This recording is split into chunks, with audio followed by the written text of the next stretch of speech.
If we were able to have a more productive approach to uncertainty and ambiguity, we actually might find that we could work things out. We could find responses that make things better. But we want the easy answer.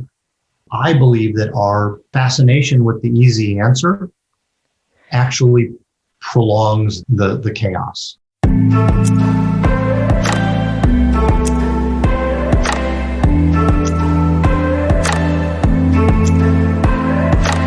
Welcome to Rise Leaders Radio. I'm your host, Leanne Mallory. As a leadership coach, I work inside organizations and I focus on helping leaders achieve their whole person potential and meaningfully contribute to their organization's mission. With this podcast, I share leadership best practices, developmental approaches, and stories of exemplary leaders. Today, my guest is Gordon Cone Ph.D. Jay has decades under his belt working with leadership teams, helping them build successful strategies and navigate challenging times. These days, he's also focused his considerable intellectual power and passion on creating, quote, a vaccine against mind traps and closed-mindedness. He's profoundly interested in developing a fitness routine for the ways we think. He believes that if we can boost our immunity to chaos, we can respond with creativity and compassion rather than paralysis and tribalism. He's got a new book coming out, and we'll be covering some key concepts that he goes into great depth on in the book. Enjoy the episode today. Jay Cone, welcome. Yeah, thank you. Happy to be here. I am so happy to be having this conversation with you. I'm really eager to dive in. First of all, I want to say thank you for making the manuscript available because I was able to see first how broad and deep this topic is. I wasn't sure how the book was going to, how that would go. And second, I'm glad to have read it so I can go ahead and start unsticking my own mind right now. So it's been really instructive. And speaking of the book, the title is The Surprising Power of Not Knowing What to Do: How to Find Creativity and Compassion in a Time of Chaos. The book has been... I have to tell you, the designer of the cover was not particularly happy about all those words. All those words, yeah. It is a mouthful, but it says a lot. Yeah. I don't know what you would take out. Exactly. No, I think it covers the book and the intention very well. Yeah. So it's been a long time in the making. You spent a lot of time creating first the Unstuck Minds model and testing and refining the core ideas over time. And I actually participated in a pilot that you did several years ago and then co-presented with you maybe 2 years ago at a Conscious Capitalism conference. So I know that you've been continuing to refine these ideas. And even with the background that I already had, I was not prepared for the preface and how the events of 2020 have clarified and amplified your perspective on thinking traps and the persistent problems that we will continue to face. It's not a new thing, but you just really encapsulated it well there. So I'd like to start there in the preface, Sure, with you linking the ideas of this book with the complexities and challenges that we're in today. Yeah, well, I appreciate you saying that, and I appreciate you focusing on that because I have to give a lot of credit to my editor who really opened up the entire topic for me. It was not my intention when I started the book. I started the book, 5 years ago or more. It was really focused on the model that you referred to. And I remember when I sent it to this editor, he said, this seems like a really important idea, but your book reads more like a research paper. And he challenged me to say, all of your work and examples are really focused on leaders in organizations, which makes sense because that's what I do. That's what we both do. But he said, what you're offering in terms of helping people deal with the chaos and complexity and uncertainty that we're facing couldn't be more timely. And I feel like you're missing a big opportunity to not apply these ideas to how we're struggling through the current moment with as much chaos and uncertainty as we're all dealing with. And we're feeling it day in and day out. And I have to say, while I agreed with that feedback, it sort of took me back. It took me back because I didn't feel qualified to be commenting on that.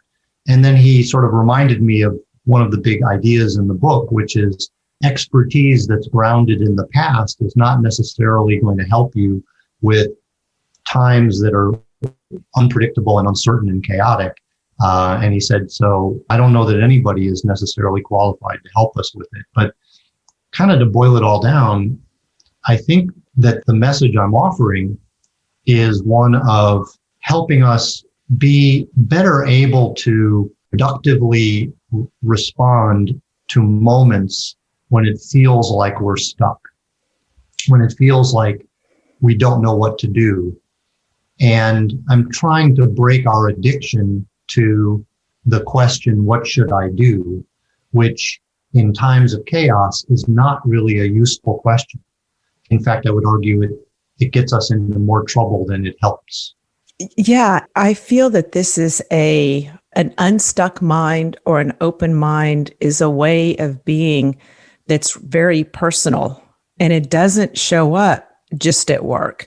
And in fact, when I think about some of the conversations that I recently had, even in a lift in Denver, just the personal conversations and how over in a period of maybe half an hour, it became really clear that the driver and I were on different sides of the political spectrum.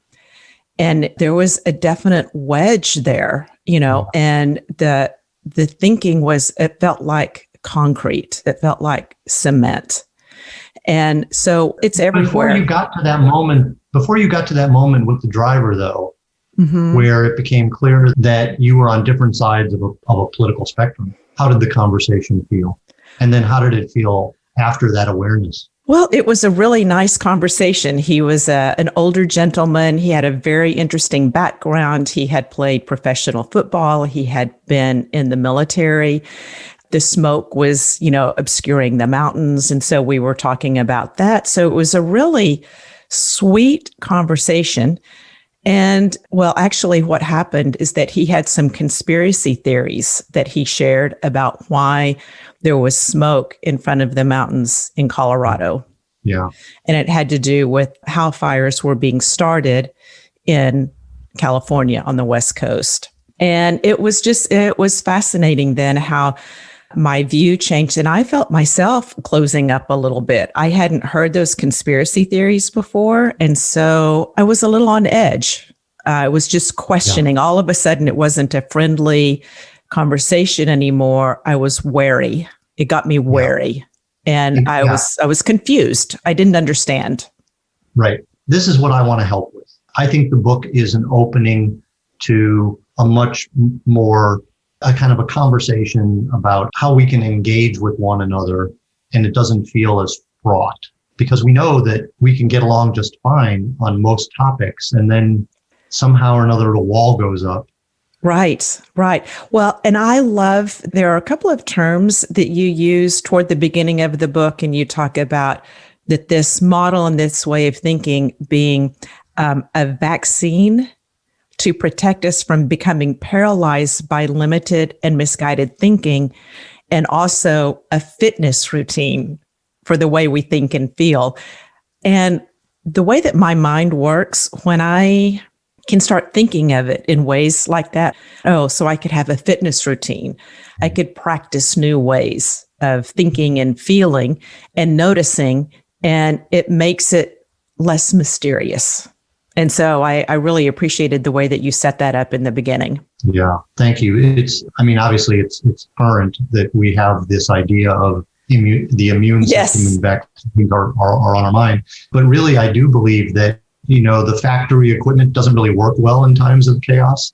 The only the only responses that we really have are, kind of based in the limbic system and the amygdala, and we want to fight or we want to flee. But if we can develop our stamina for thinking when things are complicated or uncertain or ambiguous, then I think we're not as susceptible, sort of the same idea as an immune system, right? Mm-hmm. We're not as susceptible to kind of this virus of closed-mindedness and tribalism that tends to paralyze us and move us from having a perfectly great conversation with another human being to one where we have to worry that there's something threatening about the conversation.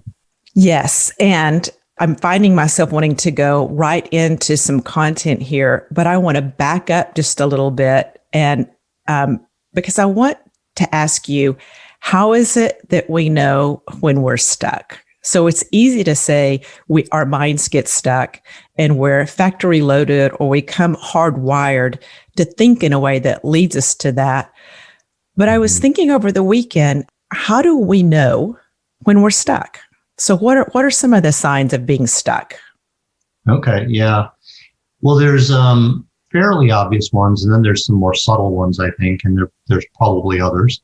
If you're clear that you have a goal that you want to achieve, and you've made progress towards that goal, but then for some reason you don't achieve the goal, and maybe you ignore it or forget about it for a while, but that goal doesn't go away because there's something important to you about it, aspirational, or something that you're really wanting to do, like maybe write a book, for example.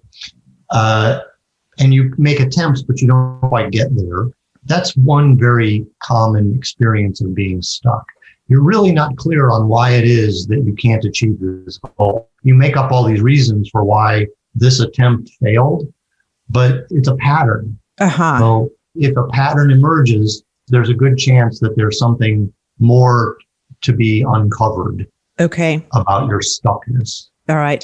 And I'm assuming, Jay, that we can get stuck individually and collectively. So what you're saying as a one person, we could experience that working on a team, like where we keep trying to move forward. And it's like, it feels to me sometimes like I'm moving through mud. And so we can feel that way as an organization as well.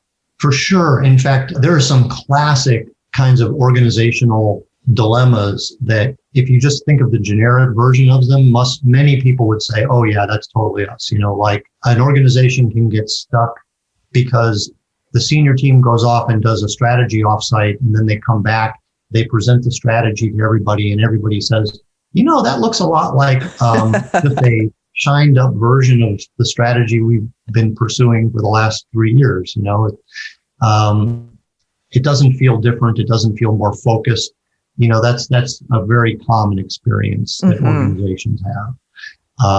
Or that I work with organizations that say we get distracted by shiny objects, and we're walking down a path, but then we see an opportunity and we jump for it, but then we see another opportunity and we go for that. And we've been doing that for about 5 years, 10 years, right? So that's a kind of stuckness too. Right. I hadn't thought about that before as the attractiveness of distractions or the blinky, shiny things. Yeah. So when we find ourselves really attracted to that, that might be a clue that we're stuck and we need to sit with the issue or the complex problem that we're facing and just sit with it a little bit rather than kind of ejecting from our seat to follow the blinky, shiny thing. Yeah, because there must be some reason why the shiny object is attractive to. Now, of course, in a world like ours today, we have to be agile and we do have to look at opportunities. But if it's been a pattern for years and years and years of shifting your focus and getting distracted, then there's probably something below the surface that doesn't feel satisfying enough to pursue.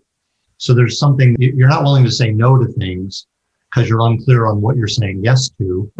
That's a kind of stuckness. Okay. All right. So we're just talking here about not making progress is one sign that we're stuck. And we might even look at the blinky, shiny things that we're attracted to. So if we find ourselves attracted to that, one of the things that I thought about this weekend is that when I start feeling overwhelmed, really physically stuck, like sometimes I'll notice that I'm not breathing, I'm holding my breath, or as I'm working on something, I have a lot of tension in my neck and shoulders and head, or I get a headache. So that feeling of overwhelm is a sign for me that I'm stuck. Mm-hmm. This is something I've always appreciated about you, Leanne, and I wish I could make it a habit of mine, is you're really good at paying attention to what things feel like in your body, as an indicator of things. Sure. And I think that's really important. I would say on the emotional side, what a lot of people are experiencing these days, a kind of a cognitive dissonance between their values and behavior. And so what I mean, as an example, what I mean by that is maybe we have a certain kind of values set around human dignity and how people should be treated and how we should think about people. And just like the example you were giving with the taxi, the Lyft driver, we sometimes find ourselves emotionally tangled up in our reactions to a situation. And when we reflect on that, we think, why? That's not me. I'm not proud of that. I don't know why I feel angry or frustrated just because somebody said something, or just because somebody expressed a point of view, or I looked at a yard sign and I all of a sudden had horrible judgments about the people living in the Right. Like, if that's a feeling that you're having and it's one that you're not particularly proud of, or that doesn't make sense to you, that might be a leading indicator that there's some stuckness as well. Awesome. So there's both thinking and feeling indicators to pay attention to. Exactly. I want to go back to what you were saying closer to the beginning of the call, when you were talking about we come, factory loaded or hardwired to think a certain way that leads us in a path of what we'll talk about later as quicksand questions or quicksand thinking. Yeah.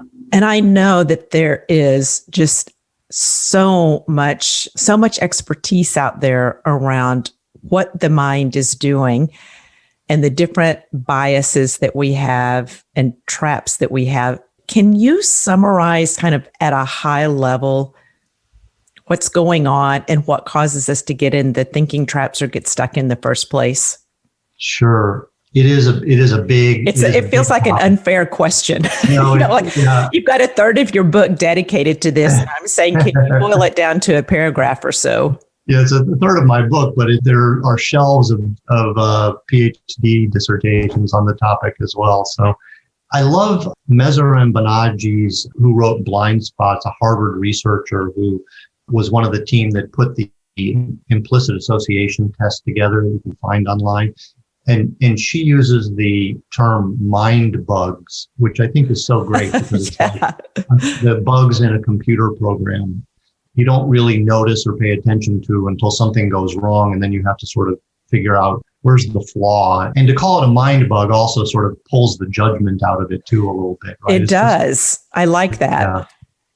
It's just a kind of a way we go a little haywire on things. But if I had to sum it up, I would say that when we come at situations, we don't act like vacuum cleaners, that just suck up all the available information that's in our path.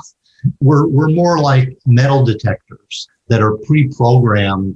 We're alerted by things that get our attention, but we completely ignore other things. We used to see those guys out on the beach in California, with the metal detectors looking for, coins or something. And, when you sweep a metal detector over sand, there's all kinds of things that are probably buried that the metal detector pays no attention to. Only the thing that it's meant to pay attention to. Right. So we're like that. We're meant to pay attention to certain things, which therefore means there are things that don't get our attention. So right away, we're limited. And then when you combine that with some of the emotional impact, being overwhelmed or exhausted, there's a term cognitive load. We try to reduce our cognitive load. So our attention is limited. we're overwhelmed. And when we're overwhelmed, we have a tendency to want to reach closure because closure feels satisfying and it reduces cognitive load and it relaxes us. Like we don't have to keep looking for stuff to figure things out. Yeah, So, I'm thinking back to what you were saying about stamina. It's like if we don't exactly. have We the don't have the stamina to stamina stay to with it, yeah, then we want the closure. And when you said that, my body just did an exhale. It's like, oh, I can stop thinking about that. I can just come to a judgment. I can make my mind up Right. and check it off the list, exhale and relax and go on to the next thing or argue about whatever point I just decided on. Whatever point you just decided on, exactly. And if you're in a world that is so chaotic, that's going to increase the need for closure, which is going to make us susceptible to simplistic answers instead of nuanced answers. Mm-hmm. And when you start focusing on simplistic answers, then you tend to hang out with people who have gravitated towards those same simplistic responses. And it sort of gets to the point where it's just too difficult to be open to new information, different perspectives, or to continue processing things when it just feels easier to be with people who get you and have the same conclusions you have. Right. But, and from a safety perspective, I might think too that I don't want to get kicked out of my tribe. You know, this also feels really safe to be with these people who think just like me. And even if I might have another bug that's coming in to make me immune to that, I might push it out because that might disrupt this love fest that I'm having with my tribe, the commiserating that we're doing about the world. Exactly. Yeah, exactly. That version of stuckness is the one I'm particularly interested in because it's impacting our ability to collaborate on the really tough problems. And that's where I feel that there is something important about building up that stamina that allows people to engage with people who maybe see the world a little differently or have information that you haven't been looking at, or maybe asking you to continue processing things in a more nuanced way rather than settle for an easy answer. I just had this vision of like going into a different gym. So maybe, you know, we're talking about fitness routines. It's like I'm used to exercising one way, but if I want to balance out, if I want to cross train, then I might want to go and speak with people who have a different opinion and kind of build up those muscles that are a little either fatigued or just underdeveloped. And whether it's, you know, agreeing with the other side, just the ability to see the other side feels like a muscle to build. Yeah, I do think so. I think it's important. And I don't think it's going to be easy. And there's some discipline involved. So there were some questions that you listed and you called them quicksand questions. And again, your metaphors are so powerful. I hadn't heard the vacuum cleaner versus metal detector. I love that because I can just imagine, you know, me sweeping to just look for things that I think are important.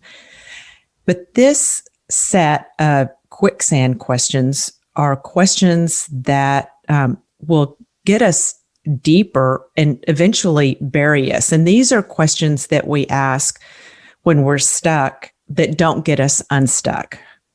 Right. Exactly. And what are those types of quicksand questions? Because I think this is what we're used to asking. For sure. So one of the ways that I got into this whole topic was through paying very close attention to the way people frame questions. And this was the research that I did in school and then turned into this model that I've been playing around with.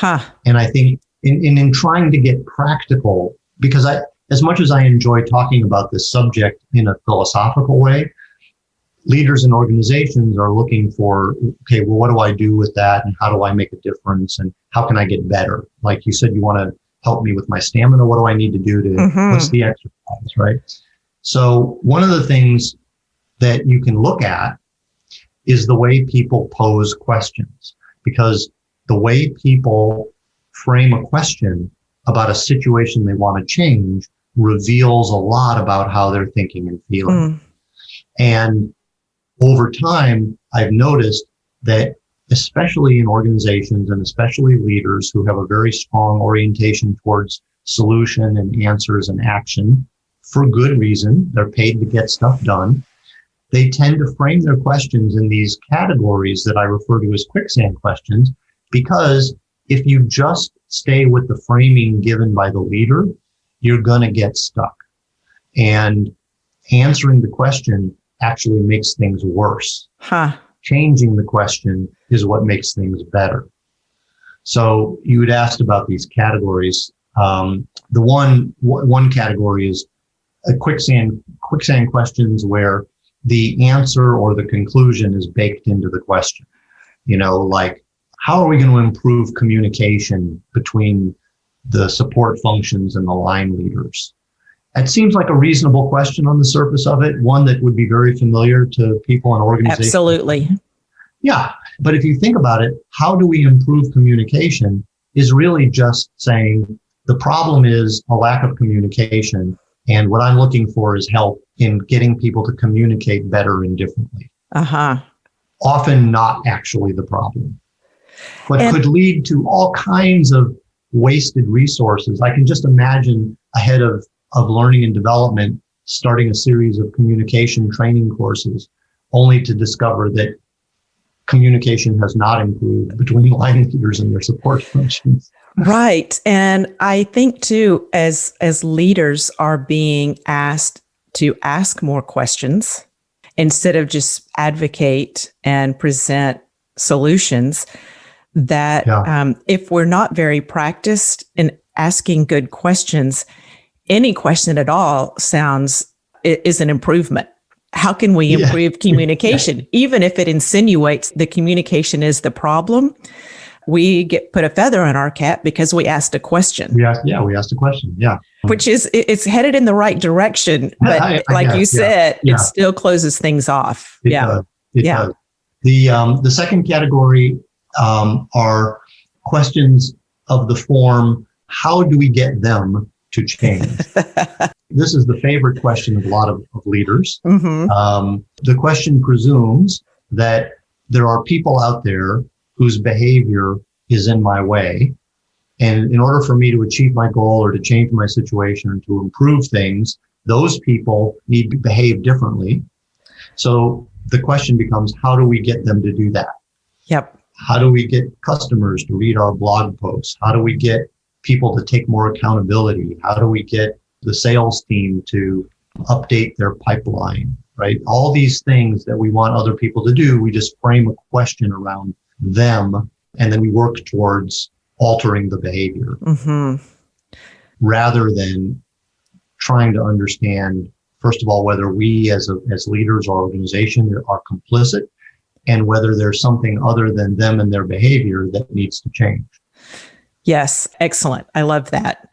Next quicksand question. So, the next category of quicksand questions are the either or questions, the questions that create a false dichotomy. A leader might say, should we hire from within or should we find somebody outside the organization? Should we promote from within or hire from outside? We have these two things. Should we focus on quality or should we focus on cost? These false dichotomies or tensions or polarities that we feel like we have to make a choice between one side or the other, which is rarely the case in organizations. Those kinds of options are almost never mutually exclusive. It just feels easier to have a choice between A and B than to really think carefully about C, D, E, and F. Yeah, and I can just feel, again, it narrows my vision if I'm just focusing on these. So I'm going to miss a lot if I'm just focusing on those two options. For sure. And then the final category of quicksand question are questions that have the wrong scope. They're either too big or too small, right? Like, how do we increase trust around here? Way too big. You don't know where to start. A question like, how do we get an increase of 2 points on the engagement survey on those questions about trust? Too small, right? Because you're looking at this survey that you're trying to improve the score, so you're not really focused on what might be causing that in the system. So your attention is going to be on the symptom rather than the cause. So those are kind of 4 common kinds of quicksand questions. And I think it's worth reminding people that you don't have to go through all this work if you're not stuck.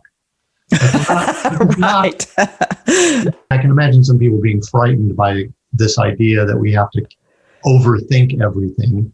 And just because I like to overthink everything, I'm not advising anyone. Yeah, don't do that. But if you're stuck, or if you suspect that you might be stuck, it's good to have a few extra tools or methodologies that you can, go to, because if you don't, you're going to stay in the quicksand. Yeah. And Jay, I just want to bring up, because of what you're saying right now, that on the one hand, we don't have to apply this to every question that we've got. On the other hand, there are a lot of things that I think will keep me up at night or have kept me up at night that were examples of being stuck. I love your first story in the book about the clutter in the bathroom. Yeah. And, one question is, how do I get my daughter to clean up her mess? That wasn't really the right question. And as we have parents who are aging or other things just going on in life, and we're asking, what should I do? Or what can I do? The options aren't easy to think about. That might be another area where we want to just watch where our mind starts getting stuck. And it seems like the more emotional the content is, the topic is, I don't know if it's more likely that we get stuck because of the high emotions. I don't know. What do you think about that? I suspect you're right. I mean, if you buy the theory that one of the root causes of being stuck is that we try to reduce our cognitive load, we try to simplify situations in order to feel like we have some control over them and some ability, then anything which feels unpredictable or challenging or emotional is probably going to be seen as threatening or exhausting. Exhausting, right. And that's where, if you're already overwhelmed, something that seems exhausting doesn't help. Yeah. I do think those kind of personal, emotional, heart-wrenching kinds of dilemmas are we're at risk of limiting our ability to think about them. For sure. So let's get out of the quicksand. Okay, I'm with you. Yeah. I'm tired of just talking about it. I'm not even in the quicksand right now. It's just hard to think about. Yeah. So there you have a way out. Well, I want to say that a way out is different than an answer. Okay. Right. So I just want to be very clear that the title of the book is The Surprising Power of Not Knowing What to Do. Oh, there I go again. I need to get back in the gym with my fitness routine. I mean, it's a little bit of a contradiction in terms, right? Because I'm writing a how-to book about not knowing what to do and celebrating. You don't know what to do. That's fantastic. That's great. That's the first step. Yeah. Don't know what to do. That's good. So the prescription here is to try and maybe take a beat. Notice that you are feeling overwhelmed and frustrated, that you're wanting an answer desperately. I mean, we've all had the experience of an insight coming to us unexpectedly. Maybe we take a shower, go for exercise, we take our mind off of it. We've been struggling with something, or maybe we go to sleep and we wake up and all of a sudden the answer seems obvious. It's not because you've been working the question.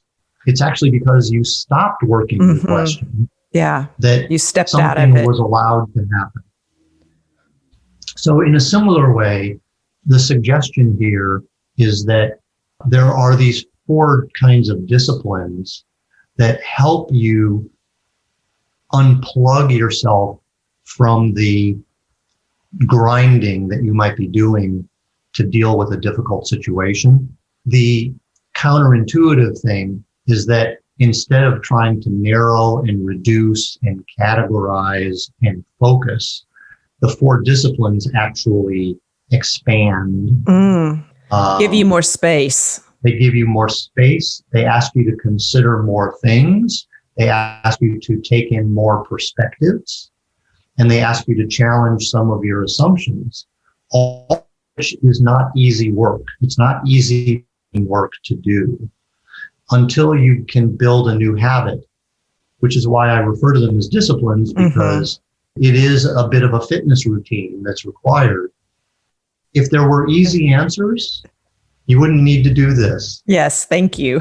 I actually have a point of view that our inability to deal with chaos is actually exacerbating the chaos. That if we were able to have a more productive approach to uncertainty and ambiguity, we actually might find that we could work things out. We could find responses that make things better. But we want the easy answer. I believe that our fascination with the easy answer actually prolongs the chaos. Yeah. So Jay, you have the four disciplines, and I'd love for you to just list those out. And then in your book, you actually give an example. You pose a question, and then you ask the reader to pause and say, kind of what questions did your mind automatically start asking, or what did you start wondering about? Yeah. And that starts pointing people in the direction, I think, of what we might be predisposed already from a positive perspective, which of these four disciplines we might naturally gravitate towards. So would you go through each of those and then give the example? Sure. Yeah, I'd be happy to. The four disciplines in no particular order are explore the context. So that's the discipline of zooming out and looking at things that are outside of our control, but out into the environment, trends that are happening, or things that may not seem to be directly related to our situation, but by looking out at them, we might notice that there are opportunities or things that we might otherwise be missing. The next one is to actually do the opposite of that, is to zoom in. So exploring the context is the first discipline. Analyzing structures is the second discipline. So that's about getting below the surface and looking at causes and effects and systems and those kinds of things. The third one is empathizing with needs. This is the discipline of considering previously excluded perspectives.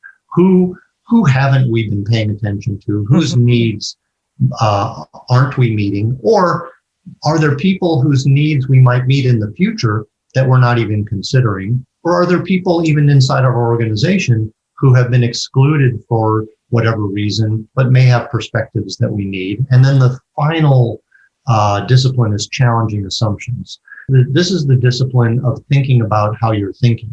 It's looking at what might be holding things in place simply because we've never questioned whether they're appropriate or useful or continue to serve us.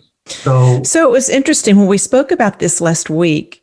You were saying, I asked you about stakeholders.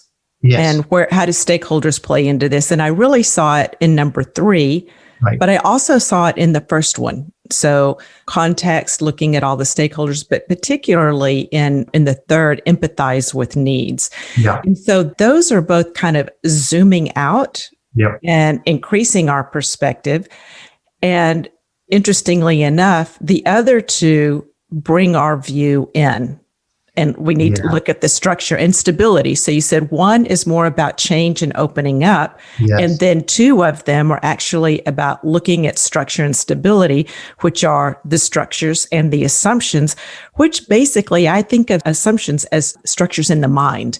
Exactly. That are channeling thoughts to go down a particular pathway because our assumptions are channeling the energy that way. Yeah. Thank you for bringing that up. I think that's a really important idea, that if you think about the four disciplines, two of them are all about what's changing that might actually be important for us to pay attention to. Like, that's context and that's needs. So context is always changing and people's needs are always changing. Two of them are about what's holding us in place, the structures and the mindsets, right? So analyzing structures, challenging assumptions. So it's a bit like a force field analysis, like a Lewin force field analysis. These things are driving us to do something different. These things are holding us back. And it's the tension actually between those two where we might actually get unstuck. It's not to say that it's not to say that the structures and the assumptions are all bad and we should let them all go, but we might not be noticing which of them are still serving us and which of them are no longer serving us. Especially if we look at the things that are changing and decide, oh, that's worth paying attention to, or those are people whose needs we should be meeting. So what might we need to change in order to realize that opportunity? Yeah. So that tension is a good one to point out. Yeah, good. So the example that you gave, set that up for us. Okay. So this example comes from, there's actually an assessment that's been developed where people can identify in these four disciplines, which one do they have a predisposition to? And when I'm debriefing the assessment with people, I'll often use this example. I'll say, pretend that you have just been hired as the newest member of the writing instrument division of a consumer packaged goods office supply company manufacturer. You work in the writing instruments division, and on your first day, you go into a big town hall meeting, and the senior vice president of the writing instruments division gets up in front of everybody and says, "Sell more pens," and then sits down.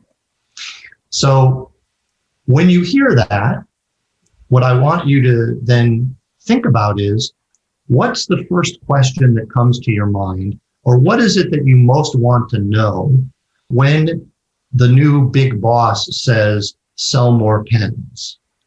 And I use that exercise as a way of illustrating the distinctions among these four disciplines and how some people are predisposed to some over the other. As an example, if when you heard "sell more pens," if your first reaction was, well, what's our strategy? What's our goal?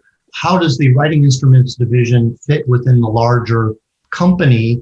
And how does selling more pens help us achieve that goal? Like, give me more information about what's going on out there. That's a contextual question. Give me more context. Give me more context. Some people, when they hear "sell more pens," immediately want to start looking at spreadsheets. Well, what have the sales trends been? Tell me about how they're manufactured. Tell me about how they compare to other pens and what the history has been of that, and the sales trends, right? That's an analyze the structures sort of approach to this challenge. If your first question was, who uses these pens? Who cares about them? What are their needs? What are their needs for pens? How are they changed the way they use pens over the last few years? And what's the future hold for how they'll use those pens?